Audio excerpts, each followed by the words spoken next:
So this is why you're not losing weight.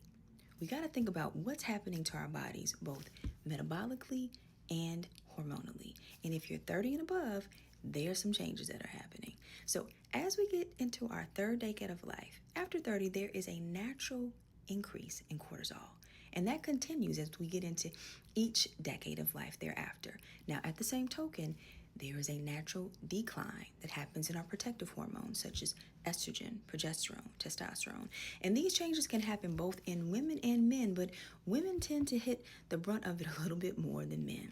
And this wreaks havoc on our metabolism, making it more challenging to lose weight, maintain our weight, changes in fat distribution, so the way that we put on weight, and typically fat depositing in the belly, what I call the cortisol belly. But there are ways to combat this, and one of those ways being the way we exercise. And there's a good chance that you're exercising wrong. So you can't do the same thing you were doing at 19 and 20 at 30, 35, 40, 45 and beyond, because our body is not the same. It doesn't respond the same to exercise.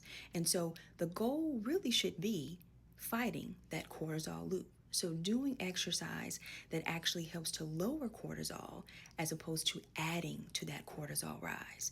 And so that means working smarter, not harder, and perhaps doing exercise that is more moderate intensity as opposed to high intensity, prolonged high intensity, i.e.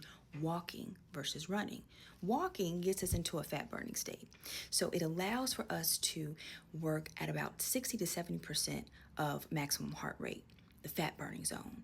When you're working at maximum heart rate, yeah, you're probably burning calories, but you're not burning fat. I also recommend relaxational forms of exercise, such as yoga, Pilates, because these have the impact of naturally lowering cortisol as it works specifically on the central nervous system, the HPA axis. In addition to that, I recommend resistance training. Muscle matters. We need our muscle.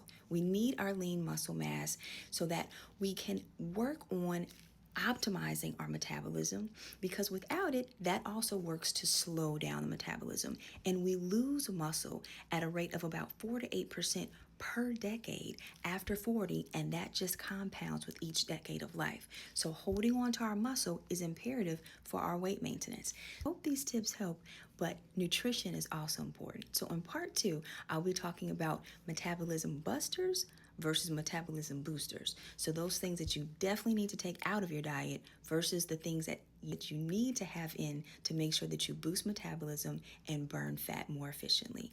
Good luck on your weight loss journey. I'll see you in part 2.